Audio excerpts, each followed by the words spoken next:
We fell and we fell and we fell. Then suddenly, we landed. I opened my eyes, but it was dark. "Toad?" I called out. "Here," said a distant voice behind me. I spun around. It was still dark, but a sliver of light issued from the end of what I could tell must be some kind of tunnel. "Toad," I said again. "April, we're in a cave. I'm at the entrance." I had just started to move toward the light when I heard a scream. "Toad?" I shouted. "What's wrong?" "It's not me, April. It must be Henry." At first, I laughed, thinking Henry must have just realized that he hadn't eaten in a few hours. But when I heard the second scream, I knew that wasn't the problem at all. This was the scream of someone who was very scared. For real. I scrambled to the mouth of the cave as quickly as I could. The cave opened onto the side of a mountain, and just a few yards ahead of me, the ground dropped off. Toad and I were standing just a short way from the edge of the cliff. Henry screamed again. "Help! April, help!" The voice was coming from right in front of me, from below the edge of the cliff. We ran to the cliff and I peered over. Henry was just a few feet below me, clinging to a branch of a tree that had grown out of the side of the cliff. His feet were dangling below him, and the branch was bouncing up and down. "Henry!" I shouted. "I'm here!" When he jerked his head up, the branch bounced up and down even worse. I could tell he wanted to look down, but I snapped my fingers at him. "Henry, don't you dare! Don't you dare look down! Toad and I are going to get you. That branch is strong enough to hold you, but you have to stop moving long enough for us to help."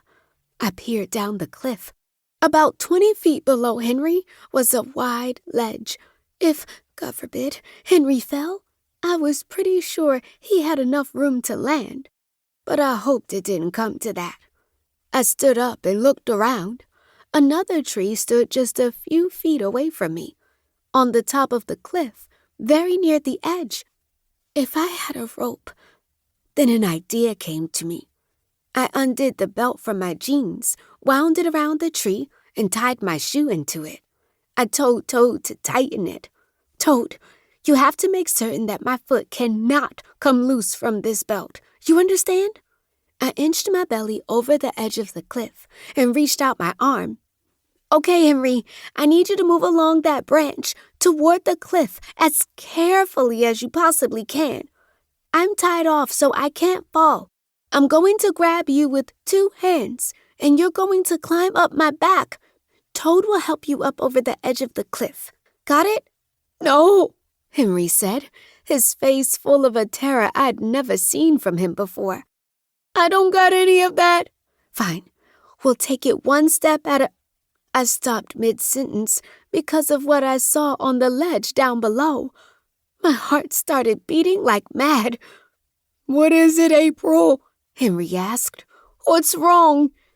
But I couldn't tell him. If I told him, then he'd panic, and we'd have 0 chance of getting him to safety. I had to stay calm. It was Henry's only chance. "Just keep your eyes on me and worry about getting to my hands," I said. As scared as he was, and as much as I was sure his instincts were telling him to look down, he didn't.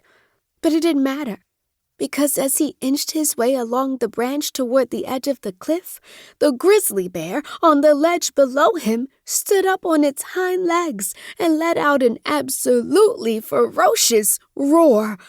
And that's when the tree branch cracked. Henry screamed and let go, just as I grabbed him with both hands. One hand had him by the shirt. One hand had him by the hair. His weight started pulling me over the ledge, but my shoe got caught in the belt and the tree. Toad had hold of my other leg, and I could tell he was pulling with everything he had. "Grab the branch!" I shouted at Henry. Henry responded with the loudest scream I'd ever heard. I didn't know if he screamed because I was ripping his hair out of his head, or because a 700-pound animal was trying to eat him.